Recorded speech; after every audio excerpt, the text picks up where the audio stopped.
Good afternoon, everybody, and I am Ken Hoffman from McKinsey, and we have a very exciting topic to talk about, which is the IRA, as well as we do have an election coming up this year.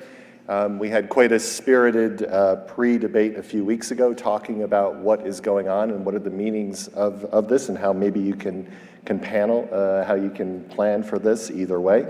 I did want to go and start with a couple slides to talk about, just to get us on the same page as some general topics and terms, so at least know where the IRA stands today and what we can do going forward.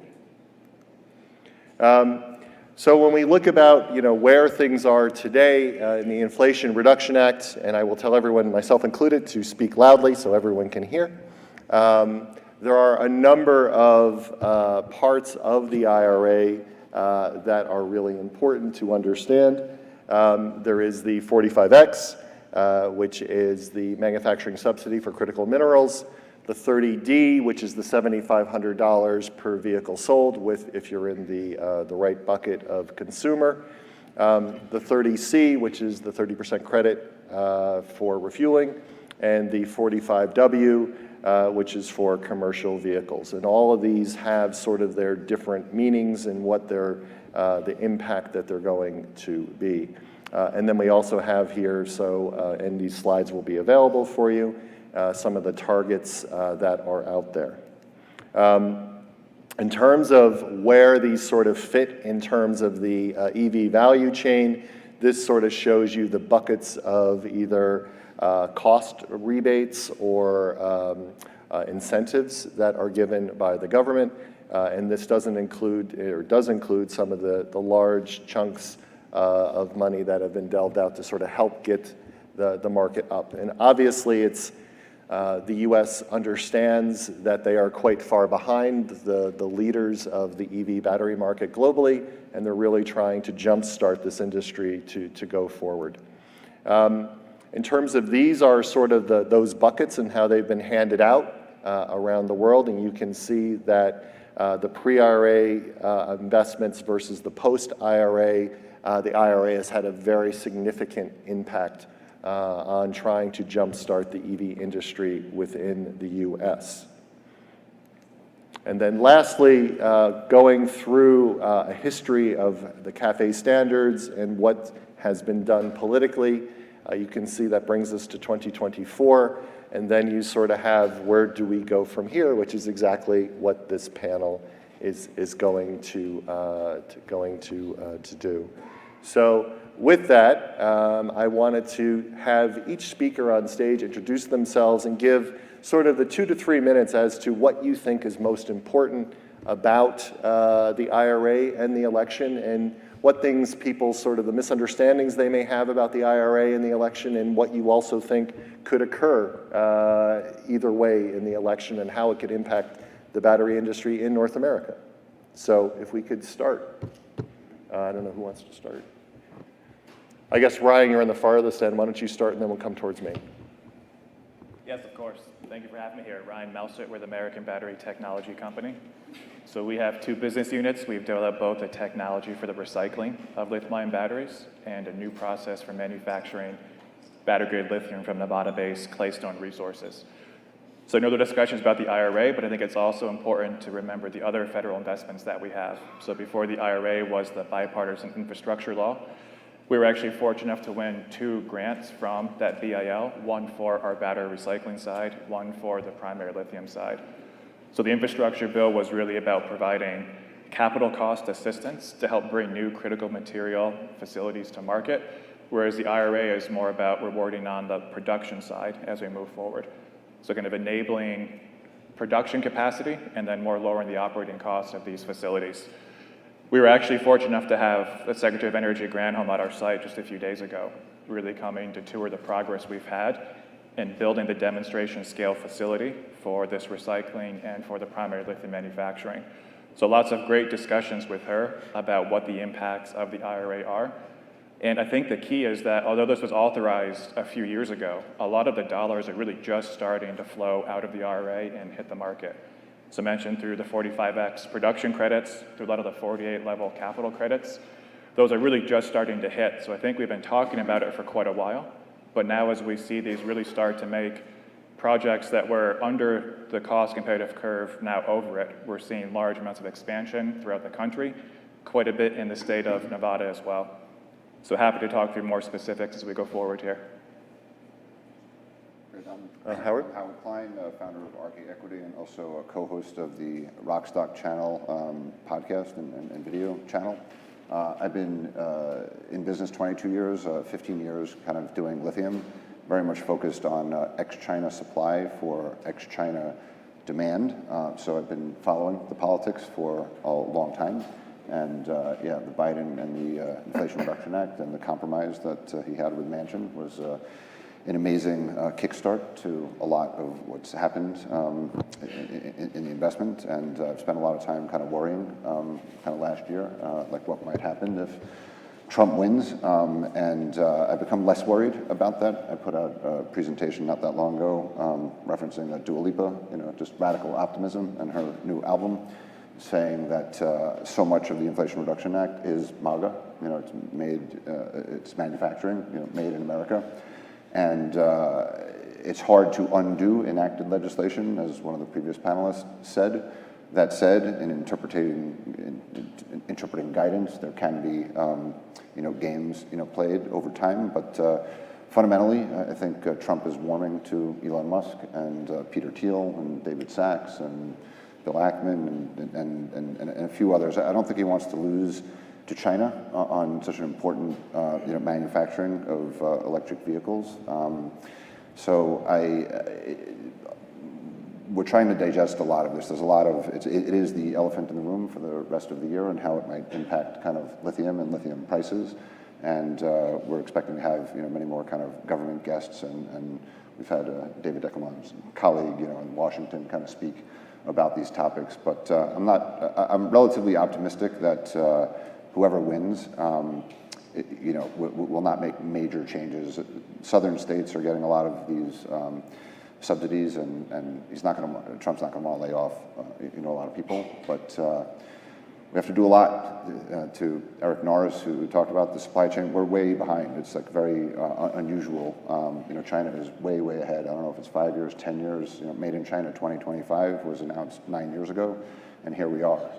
They've succeeded with their industrial policy. The IRA was a kind of meet China industrial policy. But if we have elections every 4 years and we can't stick to it, then But I think we'll be okay. And but it's made it really difficult to analyze and figure out what's going to happen in the lithium industry. Yeah, thanks. David Deckelbaum, I'm from TD Cowen. I'm actually an investment research analyst covering, broadly speaking, the energy transition and next generation materials. So we actually picked up coverage of lithium a few years ago when it was popular. But we'll continue covering it out of respect. But I guess the, I think what's interesting from my perspective with the election is investors and certainly capital flows view the election very much as a binary event of under Republican administration, there would be obviously extremely negative headwinds for the EV sector and inherent lithium demand, and then obviously reshoring the supply chain, which was really a key investment thematic over the last several years.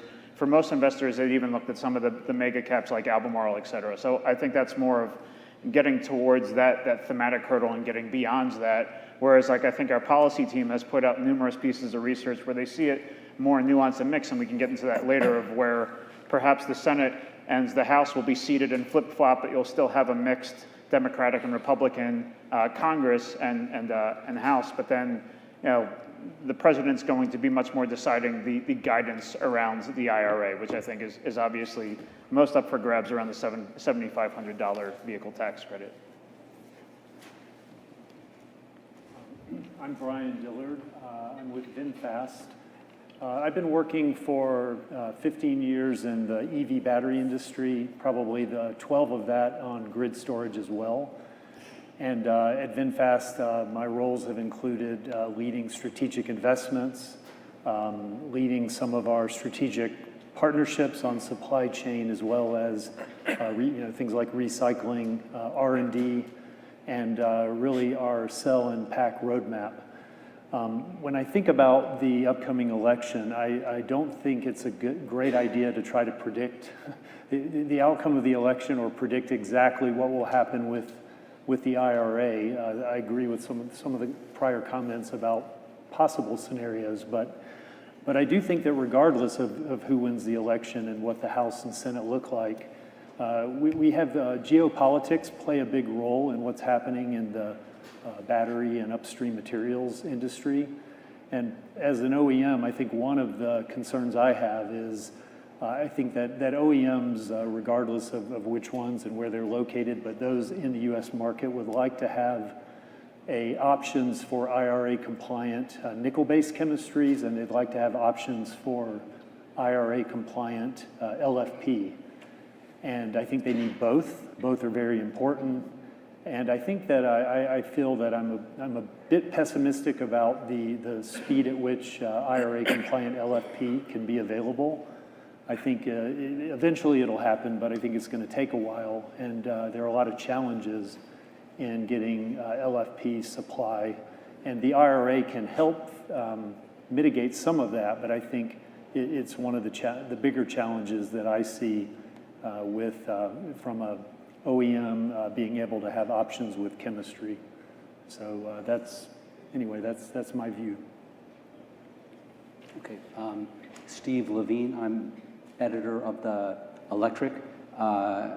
We look at the whole chain from mines all the way across through components, the batteries, cars, and big geopolitics. It seems to me that first there seems to be an assumption, a strong assumption that Trump wins. I think that the election really is a toss-up right now.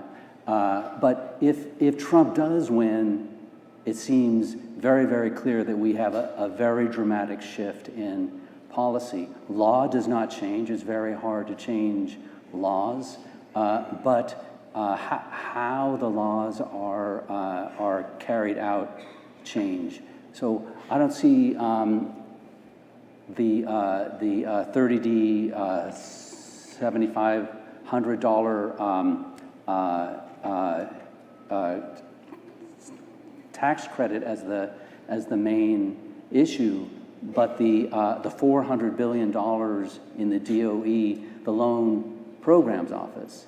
This is where, when Trump was president the last time, their loans program office existed then. Not a single loan was given out by the LPO when he was the president. So I expect that to happen again. The BIL, the infrastructure law, those grants will not be, that'll be frozen too.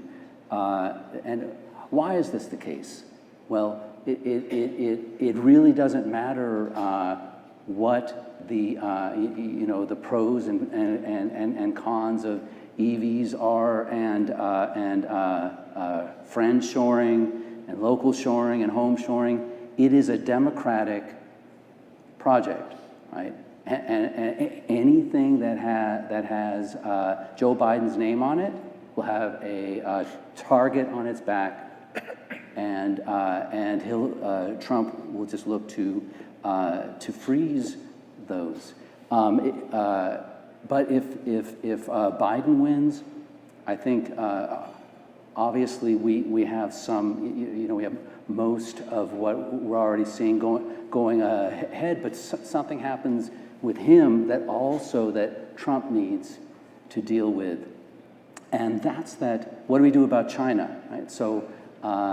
Brian pointed out about LFP.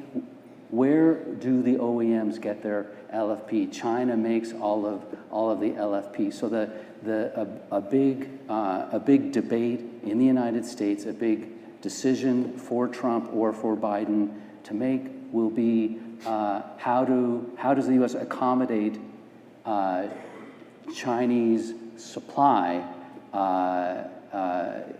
Basically, how do we cooperate with the Chinese? Staying with that, Steve, the headlines on the electric the day after the election, if Trump were to win, would be what? It's November 5th, Trump has won. What is your lead, and how do you think it impacts your world? Well, so the big headline would be, oh shit. So the EV narrative, that the world is going to EVs doesn't change, but it gets slow. It gets slower. So this, I don't know what the headline is. I'm not so good at writing headlines, but just to say that EVs, just like they did 10 years ago, right, in this last run through, have become equated with the Democratic Party. Right? And so if Trump wins, then you see a big hit. The big target is on the back of the EV industry. And David, do you change your ratings the next day if Trump were to win? That assumes I have some buy ratings currently, but no. I think the knee-jerk, again, gets with thematic, which would be an incremental negative, so there wouldn't be any time to change any ratings. I think it's like the pain happens day one. If Trump wins, all the stocks will derate 20, 30% on a knee-jerk. But the reality is, in my view, is like I don't think that it changes anything about the EV adoption narrative. And we don't even have to get into the legislation. Ultimately, the Republican policy is around consumer choice. And I think consumer choice is also changing. And the math around that, I don't think really meaningfully moves. And you're seeing a ton of hybrids coming into this country. The electrification theme is extremely real. And you still have to balance that with the cost of gasoline that's going into ICE vehicles. And OEMs can't turn on the dime either and start cranking out ICE vehicles again. So I think it's much more of like the psychology of like, oh my God, Trump's in office, he hates EVs, and he'll tweet about it every single day. And that would be bad for the stocks, but that would be, I think, like a one-day opportunity. We are noted, one, let's keep speaking loud as we have a note. Two, if you're on Slido and want to ask questions, please do. I think we also at the end will pass around a microphone if you're shy to go into Slido or non-tech related. Howard, you talk to a lot of the lithium companies, you know their pulse. Do they care about the election? Is it something they talk about? Is it something they care about? Or they're just like, we're just going to run our business? They talk about it, they care about it, and I think Steve and David are maybe a bit overly pessimistic, and I think a lot of that's being priced in right now because it does look like, in my opinion, the perception is that Trump is going to win. So you might actually have a relief rally on November 5th rather than what they're talking about, or maybe not, we don't know. I'm maybe rose-colored optimistic. But I also think that a lot of the discourse is yet to play out. It's only June. We're having a debate on Thursday, which is way, way early in the process. And, Trump has flip-flopped on a lot of things. He's saying a lot more positive things about Elon Musk. I like him, support him, and David Sachs, who's very close to Elon Musk, and Chamath Palihapitiya. They just interviewed him on the All In podcast. I would encourage anybody to listen to Trump in that All In podcast. And he wasn't vindictive. He basically said, the top three things he's going to do is like regulation, and taxes. So next year, no matter what happens, Trump's tax cuts are scheduled to expire. So that's going to be front and center, whoever's elected. And obviously, if he wins, he wants to continue them and lower them. And he probably will look to, reduce maybe the EV subsidies, but I don't think he's going to get rid of the manufacturing tax credits, and the like. But I think a lot of the discourse is yet to play out. You're seeing more support. There's a lot of anti-Biden, in the Twitter sphere. He hasn't yet tweeted. I think he's tweeted once. If you start seeing him tweet, I just think this bromance that is starting to unfold with Elon Musk and Trump, you might see him become more, he's not going to want to lose to China, the U.S. car industry, right? And he's also being more productive on Bitcoin and AI. He's pro-innovation.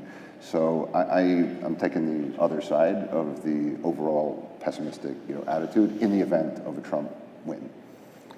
Ryan, how do you're dealing with a lot of the OEMs and you're building your business to actually make the infrastructure that we need to build a battery business. How are you looking at the election?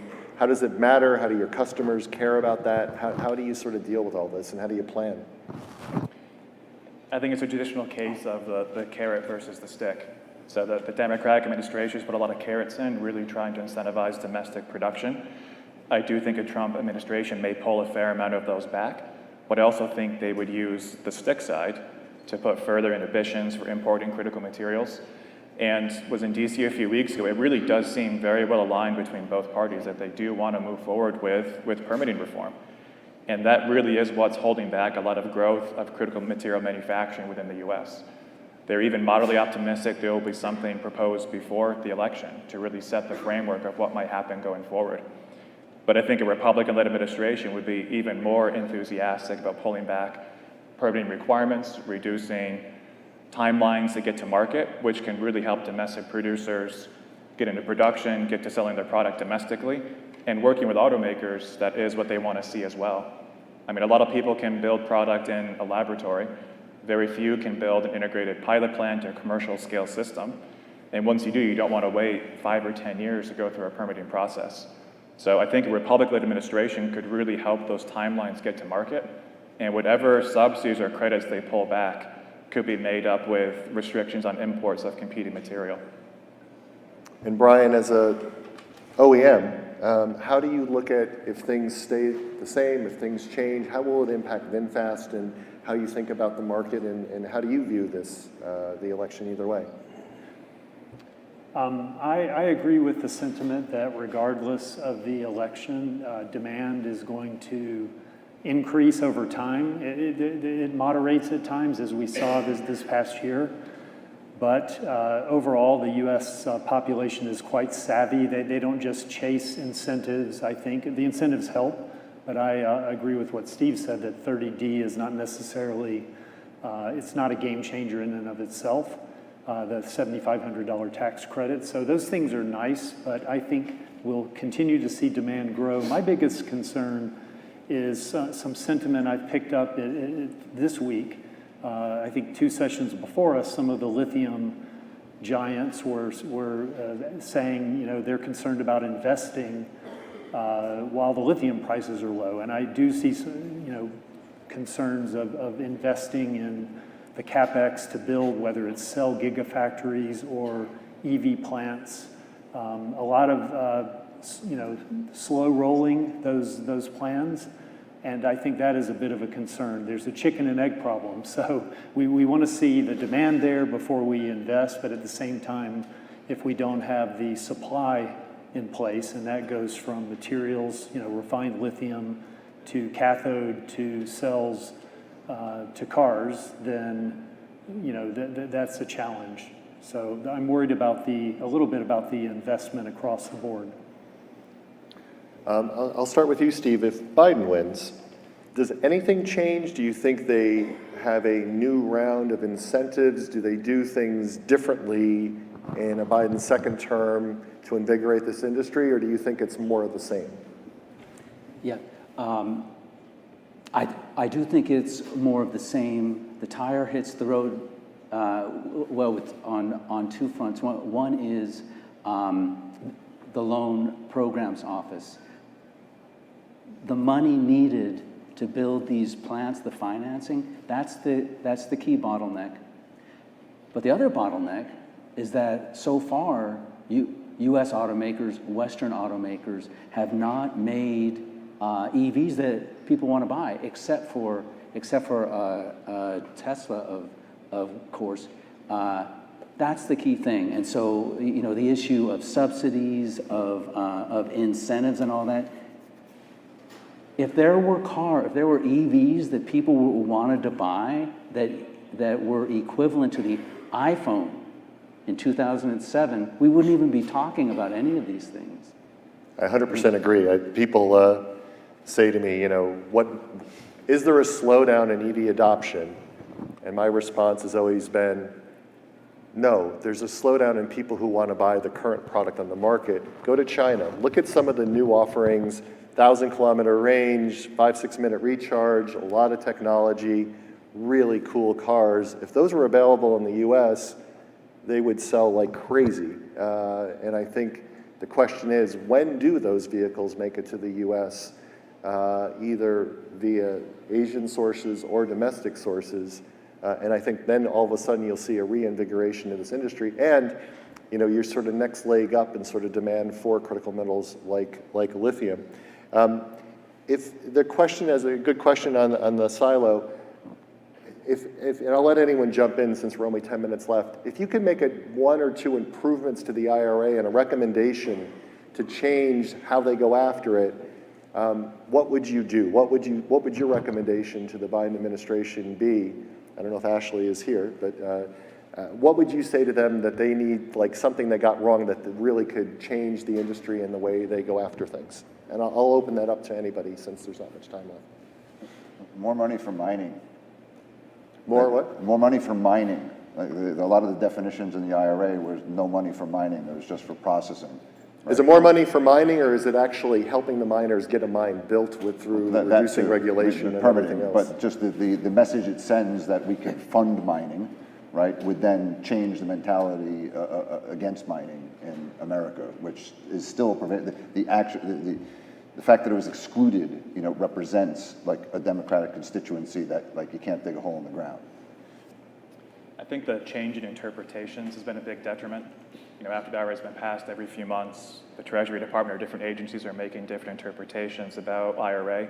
It makes it very hard for companies to plan going forward if it could always change in a few months. Even just a few weeks ago, the change in interpretation for graphite as a critical material, essentially waiving those requirements and pushing them out 2 more years, it makes it very hard for the industry to take it seriously when, even though Congress passed the law years ago, different agencies keep changing how they are choosing to enforce it. To that point, I was in Washington 2 weeks ago, and I met with a bunch of lobbyists who crafted the language of the IRA, because you remember Manchin at the 11th hour just like put it in place, and so they didn't have the legislation. So they had it all like kind of drafted, but they kind of slapped it together, 700-page document in 2 weeks, and it left all of this vague up to interpretation that is now 2 years later. There's a rush to kind of get this guidance, answered, because to Steve's point, right, even if you can't unenact the legislation, if you don't have interpretations of the guidance, then you can actually define it, in ways which are detrimental. So you're seeing a rush in interpretations coming in now because the Democrats are, worried they may not be in power.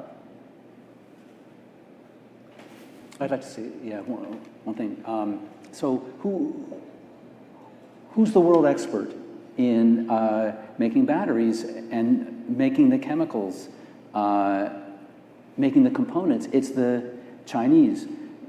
So if I were to change anything in the IRA, it would be an incentive to bring Chinese expertise into the United States to teach Americans how to do that and build a U.S. know-how, U.S. knowledgeable workforce, and then kick them out.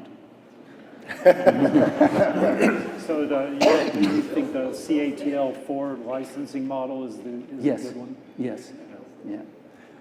I'd just like to add to the comment and say, this isn't a suggestion for making it better, but it's a complaint, I guess, I think the tariff situation just sort of compounds and muddies the water. It's completely separate from the IRA, but having the tariffs having gotten steeper in the last month or so makes it so the difference between failure and success is very stark. The most IRA compliant with all the critical mineral threshold battery is hard to obtain, but otherwise you're faced with ultra stiff tariffs, so you're just kind of screwed in a way. So I don't see the tariffs as helping, in my opinion. Yeah, honestly, I probably have a more cynical view of the IRA because I don't think that it's very pragmatic. So my criticism would be, especially as you look at capital flows and attracting capital and investments, investors do not want to invest in something that requires infinite supplementation, right? So I think right now, to Steve's point, I think I would actually remove China as a foreign entity of concern and allow the same materials to qualify for investment tax credits or call it like EV credits with the consumer. I think you have to increase that consumer credit. I think you need to remove the income ranges that would prohibit some of that and sort of force the adoption curve and create the demand for it here, as opposed to putting restrictions on how OEMs, et cetera, are supposed to meet that demand. And I think pragmatically, it's just you have to buy material from China, and we can't do it competitively here. And investors don't want to invest in companies that can't do it competitively here without government support. So I think it's not sustainable. To defend the politicians, I know a European study was done a number of years ago to say that if you lost even the move to electric vehicles from internal combustion engines in Europe as a whole, it was something on the order of 2 to 3 million jobs lost. There are thousands of parts in an internal combustion engine and all the small companies who make all those parts, and there aren't many parts in an electric vehicle. So moving to the EV sphere, you're going to lose a certain chunk of jobs. The question is, from their perspective, do I lose everything? And so I think that's what they're trying to craft is we know we're way, way behind. We fear we're going to lose the entirety of the industry. Look at solar, look at some other industries. How do we sort of encourage the growth of an industry, yet try to get through these things? Because look, from a capital allocation standpoint, I know 1 million private equity funds who are sitting on a lot of dry capital. Part of their problem is show me the successes in this industry where I can make a lot of money. And so far, there aren't too many. So the government sort of is trying to bridge that gap, at least to try to get us to the point where there can be a lot more successes. Whether or not that can happen or not, I'm not saying, but you can see sort of the conundrum that they're trying to deal with. Again, going forward, where do you sort of, I guess I'll leave this, despite, irregardless of who wins, what is the future of the EV industry? Do you think it will be, China will dominate this going forward, or can you see a future? Ryan, can you actually see us coming out on top on this thing and actually having a vibrant North American EV industry with maybe perhaps some North American major cell companies who can actually make our own battery technology? I can. I think you have to go all the way back to the consumer level. I mean, I know the impression that there's a pullback in demand for EVs, but still, I don't know of any individual who's bought an EV and then wanted to go back to a combustion vehicle. So it may have slowed, but I think it's still moving in the correct direction. I also think it is generational. I think the younger generations have no intention of buying combustion vehicles. And as that moves forward and propagates, that is built-in demand. I know since last fall, the time scale is not that long that it really makes it seem like there's a pullback in that. And I think when there's demand, there will be manufacturing capacity. China does have a big head start on both the material side, the battery side, the vehicle side. It's not unsurmountable. And I think our way out of it is not trying to catch up with building the same scale of current technology, but it's using our strengths in our universities and research laboratories, help bringing the next generation of technology to market and scaling those up. We still have some of the most advanced technologies at the research level in the world within the US, and helping to bring those to market is how you don't just catch up, but how you get ahead of the curve. If I can, again, leave on an optimistic thought from your former employer, Tesla. No one's focused on this, but August 8th is Robotaxi Unveil, and in the last quarterly call, Tesla announced, and there's speculation that they're going to have 2 to 3 new vehicles announced, so it's not just the Robotaxi Unveil. And 4 years ago, around now, September 2020, just before the first Biden-Trump, it was battery day, right? And there was super hype. All the lithium stocks were up, nickel stocks, and that's not happening yet because they've been focused on Elon's compensation plan. But I've been optimistic and speculating that there could be some demand surprise out of that event. Tesla currently has 3 million EV capacity, and they are producing 1.8 million electric vehicles, so they have capacity to grow. I think, a van two-seater. So just watch August 8th, and again, the political discourse is only just beginning. The debates, like most of America is not yet paying attention. There's a lot to unfold between now and then, and if I could overall say, I was here a year ago, and we were all kind of like pretty optimistic. This is like, I've been coming to this event since 2018, and just really negative. I think a lot of people are going to come back next year and be more optimistic and say, what did we get wrong, what we're saying here today? So I'll just leave that with the optimistic thought. I know we're almost out of time, but I was told, in case people didn't ask questions in the Slido, we have a microphone, and we were asked, does anybody have any questions from the floor before we break for lunch? Raise your hand and up front here.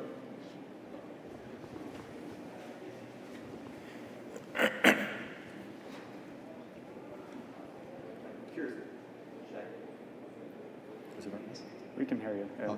I'm curious if, what if we, I don't think it's going to happen, but what if we actually opened the U.S. market up immediately or soon to Chinese EVs?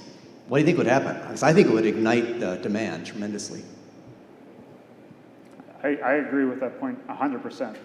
The likelihood of that happening is 0%. But I think it actually, I think, speaks to the points that Ryan and Howard were also making, which is that we're in this iterative period right now where EV adoption in the United States has stagnated. But Tesla was the best-selling EV globally for a very large period of time, and then BYD started eating their lunch. And that took Tesla over a decade really to achieve, right? So we're in this cycle right now where traditional US OEMs did not obviously give the models and units out there that consumers wanted, and it'll come down to price parity. And China's cracks that code with a lot of government subsidy, and I am confident that our automakers will get there as well. I think it's just a matter of, it's a time function, and we're not there yet. And we can't just have that. There's a lot of inertia there that's not going away, but you can't have demands created in 2 years, right? So, but I think to your point, if you did open those floodgates, I think there are a lot of Americans that would love to drive a BYD. Yeah, take 10 minutes to look at a YouTube video of the Beijing Auto Show from a month or so ago. The models that they have out there are just stunning, really stunning. And then if you compare them to what's available in the US, it's night and day. But if those vehicles were available at the price points they're talking about in North America, there would be no internal combustion engine business in the US. They're really amazing stuff. I think we have to any more questions? Is there another question? Oh. In the back.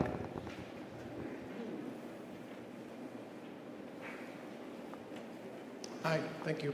So we've been talking a lot about the raw materials, and it's very interesting discussions. But one thing I always am curious about, one of the lesser talked about raw materials is graphite. And today 90% of graphite is made in China. And apart from China, when we see most of the other companies, they're at a very, very small scale. So considering the policy restrictions, which is totally contradictory to the availability of graphite, how are we foreseeing that in future? And by future, I mean immediate future, next 2 years, 3 years, without China. Anyone want to go for that? I'll just say I think it's very challenging, and if you look at the number of U.S. graphite projects that have been announced, it's not very many. So whether or not you can get IRA compliant graphite from locations with FTAs, I'm not sure, but I think that's as challenging as any other part of the IRA, for sure. I mean, the problem we have with a lot of the raw materials, and we see this again and again when I've looked at a lot of different parts of the value chain, is they'll say, okay, if I want to build a plant in North America and I want to provide LFP powder, or if I want to apply separator, or if I want to apply manganese, etc., you will get a premium for that material over China. But often the premium required to make a IRR return to build it here, you just need such a significant premium that it's very hard for the OEMs to sort of make that work. And I know for one, in LFP, there was someone, they were quoting LFP powder for a 300% premium over Chinese LFP powder. And the OEMs are like, that's just too much. So how do we, you can get a premium, but how do you sort of work that premium to where you can actually make the building of that facility. And in the US, you'd be like, well, it's the first time I'm building it, and obviously the construction cost here for a first-time facility and trying to train people, it's always really difficult. So we need a higher price point in order to make that make sense. But how do we bridge that gap? And I think that the IRA is sort of trying to do that. But right now the gap is pretty darn large. And you talk about graphite anode material out of China is $8 a kilo. Saying, all right, if you can come in that in the US and do $8 a kilo, $9 a kilo, you got it. Most people are like, I need 20. Just to add a point to this, I don't want to delay it further, but when we talk about graphite, then of course there are challenges across the globe apart from China.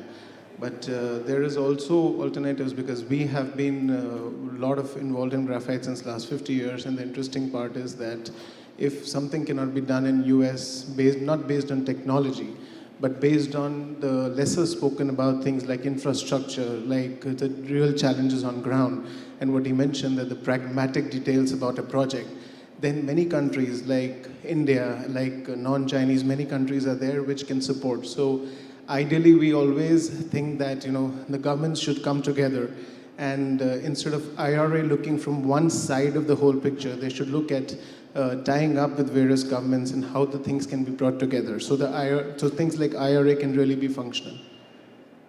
Makes sense. Thank you. We are getting yelled at to get off stage, so I'd like to thank all the panelists, and I believe now is lunch.